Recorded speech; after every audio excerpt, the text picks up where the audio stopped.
Our next public hearing is a resolution to adopt the capital improvements plan as amended for fiscal years 2013, 2014 through 2022, 23. Madam Manager. Yes, Mayor Johnson, Vice Mayor, members of City Council. At this time, our Interim Chief Financial Officer, N. Sewell, will provide the overview. Good evening, Madam Mayor, Vice Mayor, members of Council. This is a follow-up item to the full presentation that you all received at your last meeting. As you are aware, of course, each year we do a capital improvements plan that outlines the next 10 years of infrastructure planning in our city and covers a series of areas. As a quick recap to the presentation that you received at your last meeting, just a couple of reminders. Of course, this is a plan. It is not a budget. It is a 10-year layout of all of the needs that we see. It does serve as a financial planning tool that helps us to address all of the fiscal constraints and spending, denotes our funding resources that will provide for these capital projects as well as the operational impacts of those projects. It serves as a growth management tool for our city development activity, and it is, again, updated annually, so you'll see this document again next year. The first year, of course, is what we rise up and put forward to you as part of the budget proposal that you'll receive in about a month from now. A couple reminders on the plan. The first 5 years, when you add all the funds together, is a little over $326 million. The full 10-year plan is $747,478,050. This is down just a little bit from last year. It does, the document does fully comply with all of our city financial policies. It does also include the recommendation that all the capital projects involving city funding would be managed by the city's capital programs department as the professionals for construction in the city. The summary is here on the page for you. Again, it breaks it down into the three funds that are incorporated in this capital plan, the majority of which, of course, is in our general government area at $188.7 million. Public utilities, which is our separate enterprise fund, has $136.8 million, and our stormwater fund has a little over $850,000 in the first year. When we look at the spending plan over the 5 years, you'll note that 41% of the spending has been categorized for public schools, 31% in the area of transportation needs, 12% for public buildings and facilities, 9% to address public safety infrastructure, and 4% for parks and recreation, and 3% for village and neighborhoods. The funding for that, basically 3/4 of this funding will be provided by issuing debt, and that will be general obligation bonds. We will pursue various state and federal grants to help us to leverage our dollars, as well as put about 10% of the funding in cash, as what we call PAYGO. There are a couple of slides in response to some of the questions that we received at your last meeting, and I'll call Ms. Frazier up first to address some recreational projects, and then Eric will come forward and address some transportation issues. Good evening again, Mayor, Vice Mayor, members of Council, Madam Manager. The project that you see here is the Bennett's Creek Park Recreation Center I spoke to you about previously. The Parks and Recreation Master Plan identified the need for a facility in this community, and it's obvious with the amount of growth that we've had up north.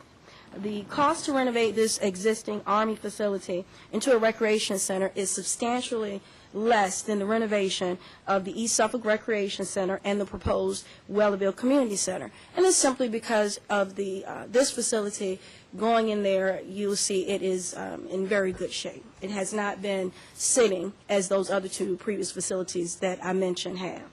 The Creekside Elementary Joint Use Recreation Center is adjacent to the proposed facility. If you note, it is approximately 700 feet away. It still provides the opportunity for shared services and uses such as the gymnasium. The current space in Creekside is adequately utilized for elementary school age programs such as before and after care and youth indoor athletic leagues. The city contributed close to $500,000 to the construction of this joint use facility when Suffolk Public Schools started this project. This facility is available for immediate use following school, evenings, as well as weekends. Now, the amenities in the proposed recreation facility will offer additional opportunities for fitness, nutrition, and leisure for teens, adults, and seniors. The new recreation center will also provide the space and expanded hours of operations that will allow us to provide a more comprehensive recreation program for this community.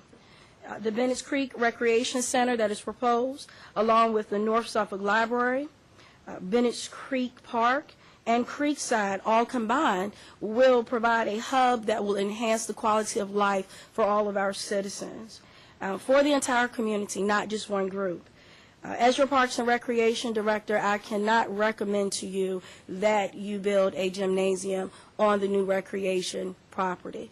And I say this because you're looking at approximately 700 feet between the facilities.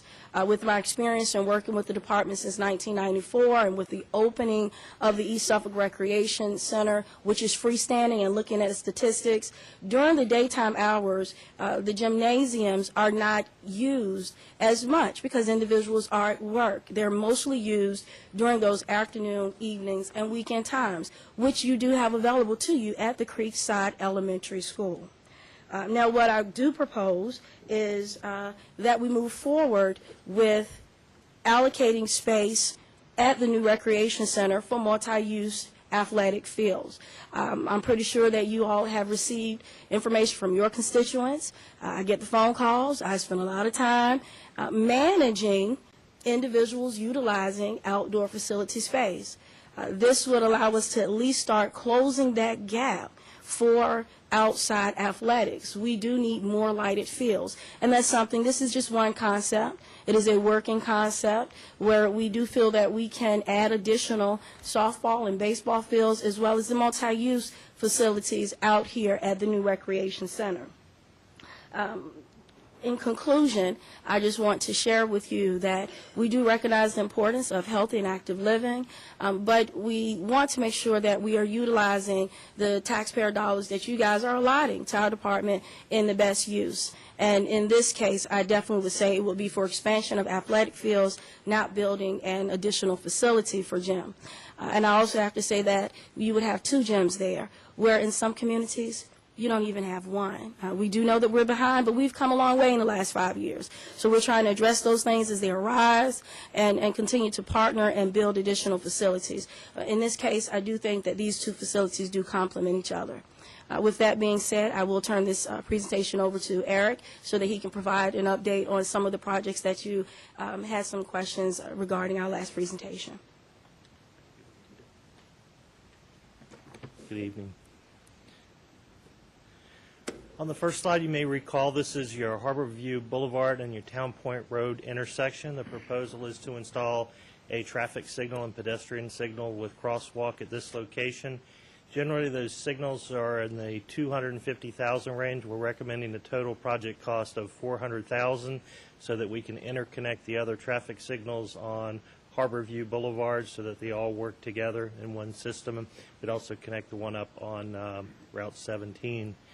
When this was last showed, there was a question about the intersection of Harborview Boulevard and Bridge Road, and would this solve the problem? We've looked at this before, and probably what most of you know, this is if you're coming from Western Branch area of Chesapeake, you're moving from 2 lanes down to 1, and so you're over here. The problem occurs if you're in this lane and you want to try and get over and take this right into Harborview Boulevard, you're cutting across 2 lanes of through traffic. It's not an easy fix. One easy solution that's not going to make the people happy that want to take that right is to put bollards, little poles that we used to have at Main Street to block people from getting into the Burger King area. But that's a constant maintenance problem.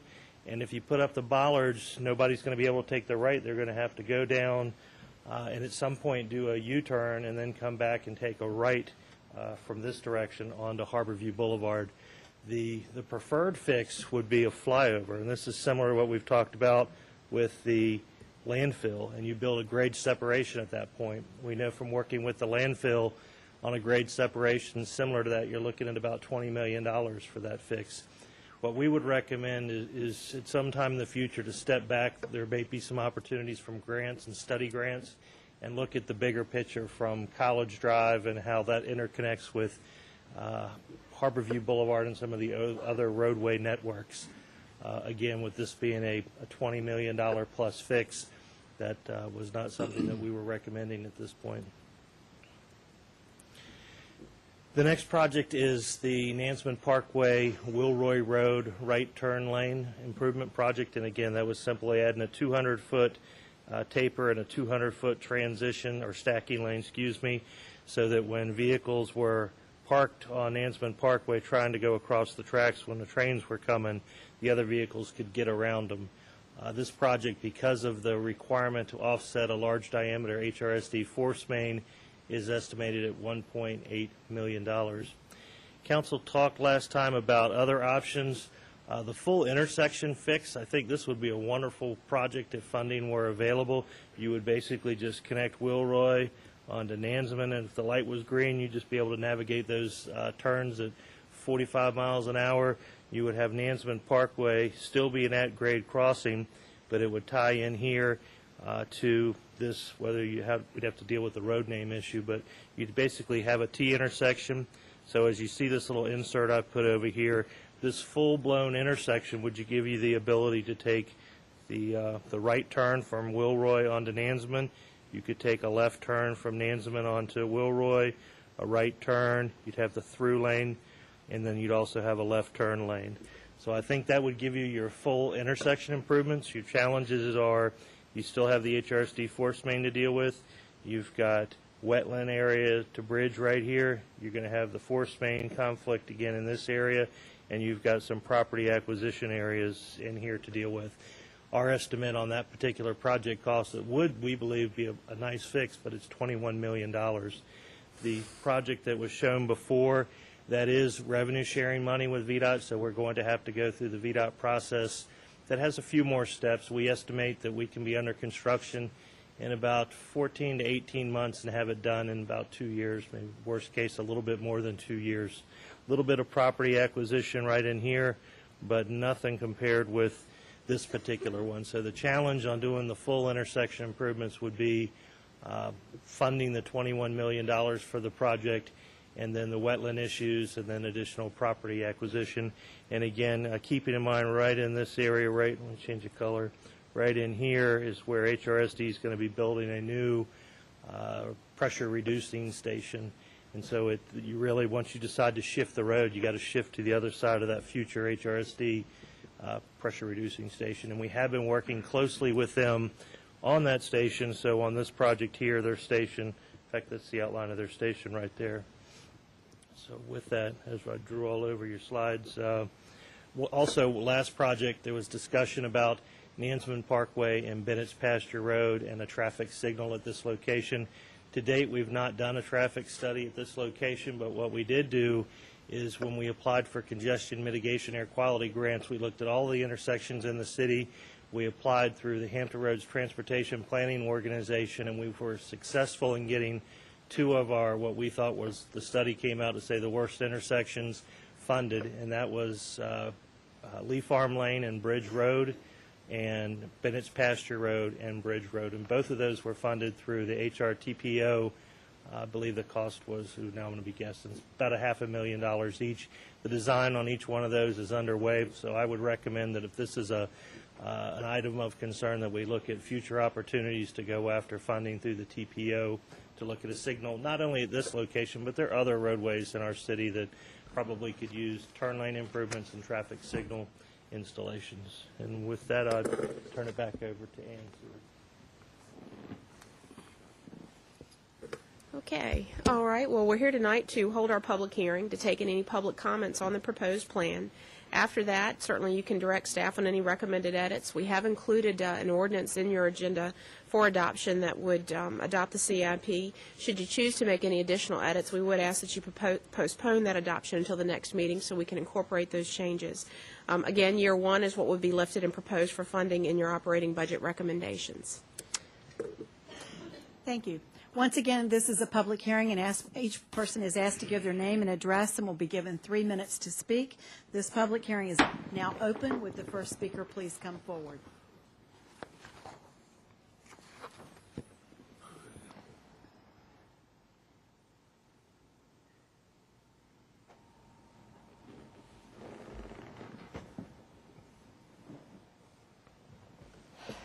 My name is Lorraine Uriar. I live at... There are some things that I've gone through this plan, and there are some things that I question whether or not it's actually worth putting the funds into. Some of them just don't make sense to me. The Suffolk Seaboard Trail it sounds like a good idea, having this 11-mile stretch of railway be paved over to make a hiking, biking trail, but the city would need to put up $190,000 to get $747,000 from VDOT, who is having trouble fixing potholes right now. I really don't think this is a good use of either the state, VDOT, or the city money, especially since we already have some trails that are closed to the public because they're not being maintained, and this is going to add $25,000 a year to the city budget when we already have trails that aren't being maintained as it is. I think the $190,000 would probably be better allotted either fixing drainage ditches or maybe helping fix some of the transportation problems the city has. I know funding for transportation hasn't been what it should be from VDOT, so maybe the money should go that way instead. Another potential money pit that I see happens to be the Bennett's Creek Rec Center. I know she was just saying that it's something that, there's a big population up there, but this is something that we're talking about. $1.5 million this year to renovate it, and then $500,000 every year just to staff it, keep the upkeep and everything else. East Suffolk Rec Center closes at noon, and Whaleyville is barely being used from what I hear. It doesn't make a whole lot of sense to me in this economic time to be dumping so much money into a rec center when we have problems like the school system is not being funded. This was brought up at their last meeting. They are only being funded to 75% of what we're supposed to be funding them. I mean, why can't we manage to fund them? Let's see.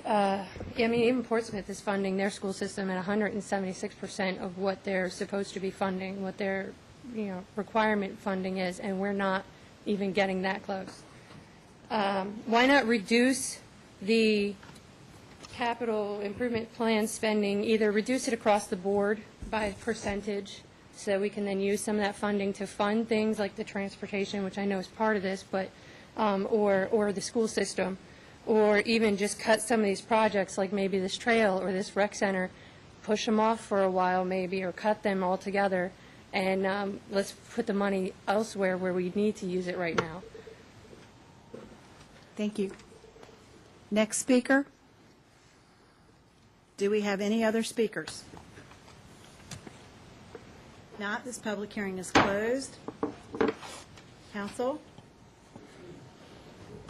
Councilman Miltier. Well, question, maybe explanation. The adoption of the resolution dealing with the capital improvement plan, once it's adopted, it becomes part of the operating budget in the spring. Is that correct? Okay. There's no money will be allocated from this at this time. It will all become part of the operating budget as we move along. It's good to get the plan approved, get the plan recommended to be approved. Okay. So what we're waiting for an operating. I move that we would adopt a resolution on the capital improvement plan. Second. We have a motion and a second. Councilman Parr, did you want to speak? Yes. Can I have Lakita come forward and talk about, I just want to get clarification about the trail money. If my memory serves me right, isn't that T money or something? And it has to specifically be used for you went after a grant, and that grant is specific to the project. And if you don't use it, you lose it, and it's gone or goes back. And is there a timeline on the length of time you can keep it before you start the program? Yes, sir. Over the last, I would say about 10 years, the city as a whole, not just the Parks and Rec Department, this actually started out of planning and community development, if you would believe it, for development of trails. So we started going after grant money years ago, and that funding comes from the federal highway for transportation alternatives, and VDOT is the pass-through. So the funds come from the federal government but are passed through VDOT to be allotted to the localities specifically for trails. It's not tied to any road maintenance money whatsoever. It is specifically for rails to trails, turning abandoned railroad beds or rails into trail projects. And as we as a community are doing, I forget what we call it, the wellness program, Yes. that gives, when we do these type of programs, does that not give us a reduction in our health insurance and all when we've got employees involved? Absolutely. For what I guess it's called the Healthy Community Program. Yeah, our wellness program, and it provides a trail project like this. This is the first in our city. We're looking at 3.3 miles of trail. This trail would allow us to enhance the quality of life by providing special activities and events utilizing the trail. Right now, as you know, when we do our different 5Ks and those things, we are downtown, we're closing our streets. This trail will provide us an opportunity to have another place for us to do things, and not only for recreation, but as you said, for health and wellness. It's a wonderful opportunity to enhance our overall amenities and offerings in Suffolk. This is part of a larger project. If you recall, the city of Chesapeake has also participated. So once we get to, this will take us from Driver to the Chesapeake line, and then working with the city of Chesapeake, they will establish their portion as well. Okay. Thank you. In addition, it's also to mitigate pollution in the air. It's part of that whole federal initiative. Yes. To get people to do things differently rather than using cars on the road. So Green it's mentality. it's a larger vision that the federal and state government have. Is that called green mentality? I think so. Can I ask Eric a question? Before Lakita leaves, I'm can sorry. I just, what trails do we have that are closed? I'll be honest with you, I'm right now not sure. I know that within our parks and our facilities, especially our larger parks like Lone Star and Bennett's Creek, all those trails are open in Sleepy Hollow. Now there are areas that were previously identified when they were given to the city that are not trails, but they are areas that are maintained by the Public Works Department, but they're not trails. They are areas that are that have been abandoned by the railroad company. Okay, thank you. Eric?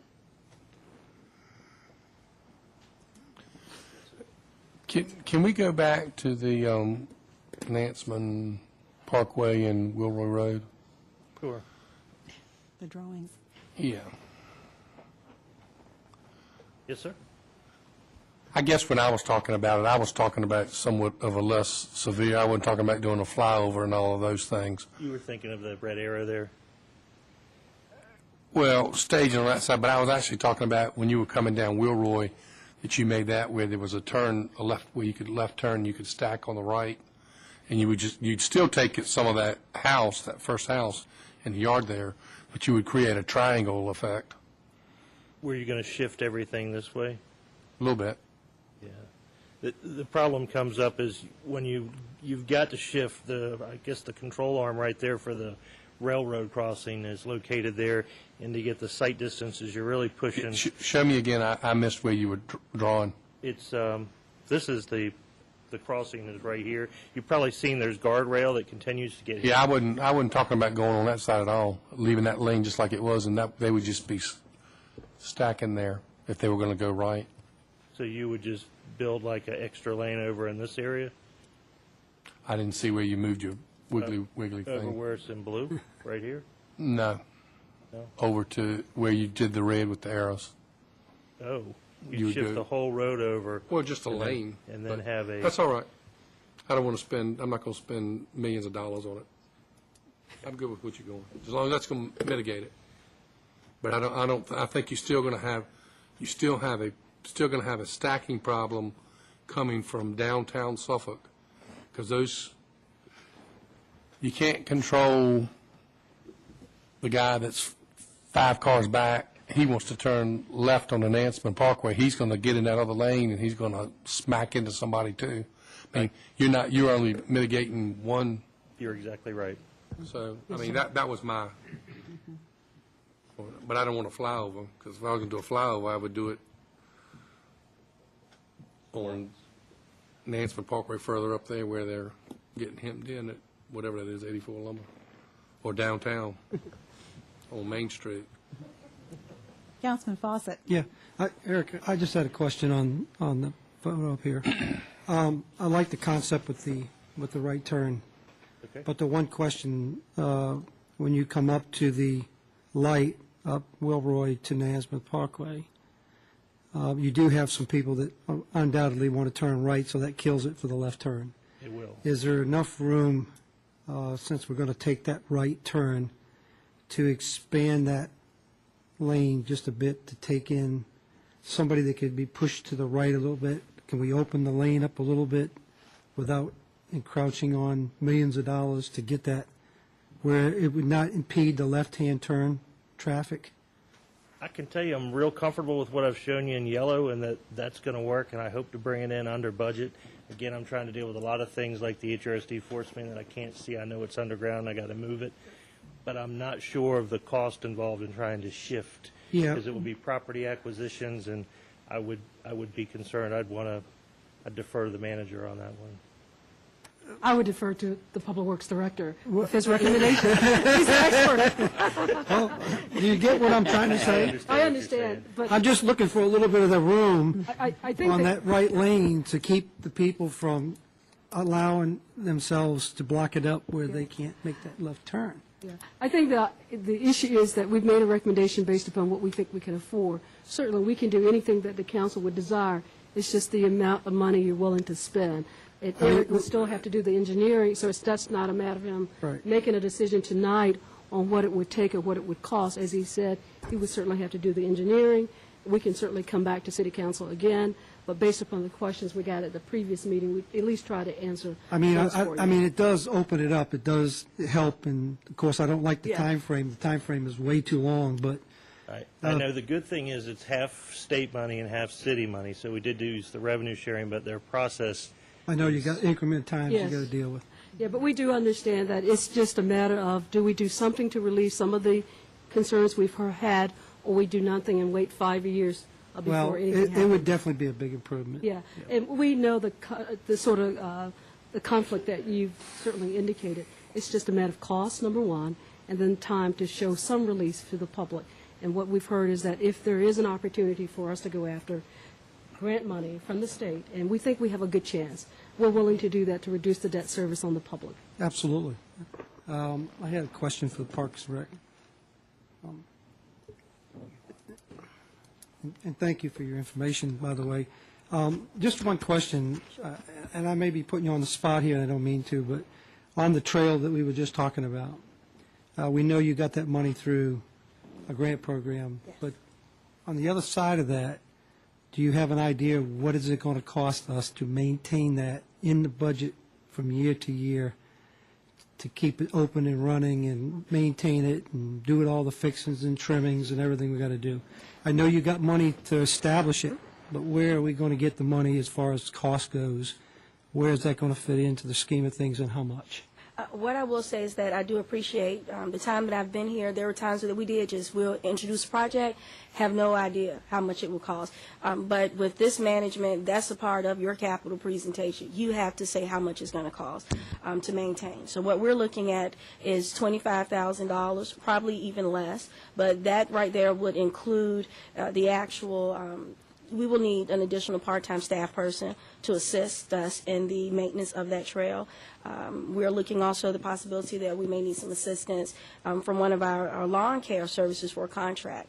So we're looking at really simple maintenance issues, but once we get open, we'll have a better idea. But from our preliminary estimates, we're looking at $25,000, if not less. Is that based on a calendar year?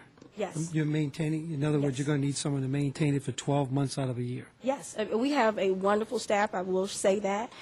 We already have a full-time employee that works out of the Venice Creek Park, which is not too far from here, as well as a part-time employee. We've already sat down and started working out our maintenance and our operation plans, and they will be a part of that, so that we're not having to increase our FTEs to maintain this trail. Okay, thank you. Vice Mayor Brown. Good. A couple of questions. With reference to the trails, I think that's, from all my studying and reading, is that That's a good thing because it's give people time to get out of the house, go walking, and it's add on to the health. If you add on to the health, then it cuts down on the many times you're going to the doctor and what have you. And also, it's good because I'm one of the baby boomers, and I like to walk. We believe we're going to live forever by walking, so I think it's a good thing for my generation. And another question, Curtis left, but I had a long time before I catch up with Curtis, but I plan to catch up with you, man. Another thing is, with reference to, was mentioned earlier about the Park and Recreation will closes at noon. Could you give me some update about when it's open, how many people attend that, and what your reaction to that center? Well, one thing that we do pride ourselves at in Parks and Recreation with the team that I have, we are driven by statistics and numbers. And when we first opened up the East Suffolk Recreation Center, we were open until 3 p.m. On Saturdays. So when we talk about the 12 o'clock closing, that is the Saturday closing time frame. What we did, we were open for an entire year, and we looked at the numbers, because when you come into the recreation center, you have to swipe your membership card. So that gives us who you are, what time you came in, and we know what time you left. So when we looked at that data, it just didn't make good financial sense to stay open beyond 12 o'clock, because our numbers showed us that the peak hours are from 8 a.m. to 12 p.m. Now, I will say that for rental procedures, if you want to rent that facility, it is open beyond 12 o'clock. If you want to come in and You're speaking in terms of yes, only on Saturdays. Only on Saturdays. We close during the at 12 week, what time do you open, begin and close during the week? 6 o'clock a.m., Monday through Friday, and we close at 8 o'clock p.m. Do you have a good turnout? Yes, sir. Yes, sir. And this is something that we looked at going into this operating budget season in preparation. I went to my staff, we pulled the numbers. Do we need to open up later? Do we need to close up? And like Lakita, where we are is where we need to be. Our citizens are happy, and the surveys show that the time frame that we are working at that facility work well. And we'll do the same thing with the Wellerville facility and any new proposed facility. We let the data and the citizens drive, what are the peak hours. It's not something we just choose. I know. I normally use it 2-3 times a week, and I normally get there maybe at 10 o'clock. And what I saw is a lot of senior citizens, and I guess I can be classified as one of them, but we having a good time, not a lot of traffic, but it's almost filled up almost every day. So it's a facility that's needed. It adds a quality of life, and it's adds I guess longevity to a lot of good people. So I'm very. It's a good thing that we did that. I'm very proud of it. I think it'd be important, Lakita said, that we make sure the public understand actually what those hours are as it relates to the weekday versus the Saturday, so the information is accurate. Monday through Friday, 6 a.m. until 8 o'clock p.m. Saturdays from 8 a.m. until 12 o'clock p.m. And your patron, I know at the council retreat, you were able to share with the number of patrons you've had using that facility over the last year. Just an estimate of what those numbers are. Wow, I mean, thousands, within the tens of thousands of our memberships, as well as our regular attendance and our peak usage. It's growing. We have not seen a decline. And where you're talking about the Bennett's Creek Rec Center, you have literally thousands of people that live within walking distance. Absolutely. And what we're seeing, going back to that statement about utilizing the fitness facilities, this is what our citizens are asking for. They're driving from northern Suffolk to East Suffolk, 6 o'clock in the morning. They're there. And we keep up with where people come from, because we do like to know that as well. So we know that there is a need, a big need, and we think that this is a wonderful project that you guys hopefully are going to continue to support. Thank you. Councilman Duman. Just a quick comment on the Bennett's Creek Rec Center. I'm very familiar with that building, and being that it's being used by the Army Reserve now on a regular basis, I mean, the feds have a little bit more money than we do. So just like you said, that building is going to be in excellent condition. And we are not, I think it needs to be made clear, we are actually not buying that building. We are going to swap a piece of land for it. So we're getting the building free. The only thing we're paying for is to renovate it. Well, not so much renovate it, but to design it to best serve the uses that we want to use it for. It's not going to be dilapidated. And when we talk about a return on investment, I mean, this one, if there was ever a no-brainer, I mean, we're probably getting 3, 4, 5 times, for the money what we're spending. You take that and combine it with Bennett's Creek Park further down the road, and the ability, because I can't remember exactly how much land came with this building, but there is always a need for more ball fields. I mean, I've coached Little League teams, and if there's one thing you need a place to go practice. And if there's enough room there with the ball fields, and you can bring tournaments into the city at the same time, and that's going to generate revenue. So that one really is, I mean, a blessing as far as the city's concerned. And that project is still moving forward. The deputy city manager and I will be meeting with representatives on tomorrow to continue the process from the U.S. Army. That's great. Councilman Ward. Yes, I wanted to ask Ms. Frazier, how many trails do we have in Suffolk? Wow. In regards to the trails that we have, the trails we have are located within the park facilities. I can give you a better answer once I go back and I can combine what we have at Bennett's Creek, Sleepy Hole, and Lone Star. There are various systems within each of those parks. We do also have a spur of a trail that is right here downtown at the Suffolk Seaboard Coastline train station, the historic train station. We do have a small spur that's there that goes to Moore Avenue, as well as over to the Hilton. So we do have, and that's about 1.3 miles. So what's the closest one you have towards Burgess, Grant, Harbor View? You have any no trails up there? The closest we have would be at Bennett's Creek. Okay, what do you consider Pewsville? They got a park. Is that a trail they have? Yes, that's within their park. Yes, sir. And we also, I'm glad you brought that to my attention, and we did the same thing at the Kids Zone Playground. We added a small trail there, and we're proposing to do the same thing at Welliver. So where we have facilities, we're trying to go in and create trail systems. So do you have any events going on, like a walk or anything like that for the use of the trails? You have nothing as far as people going to... Yes, actually we do Suffolk on the Move, which is a big project that we do right here downtown that utilizes the trail here. We also work with the March of Dimes for their trail and the Alzheimer's Walk, and we work really hard to identify opportunities to use these trails here. In regards to the communities, I work closely with them. Actually, one of my commissioners happens to be the Pewsville president of their Civic League, so we work with him on various things, but one of their major projects has been National Night Out. So we haven't worked together to do any additional things, but we're always open as long as the budget allows to do healthy, active things within our communities. And we're looking to expand upon that. We had a meeting with the Oversee Healthcare Foundation the other day, and we found out they provide grants for walking for people that are forming walking groups. So that would be a wonderful opportunity to expand out to all of the boroughs so that these groups can get together and take advantage of the amenities that we have in our community. Yeah, because, Burgess Grant, you see a lot of people walking on the sidewalk, that trail. So maybe if we'll try to get some type of events to bring them out even more, be aware of the trail.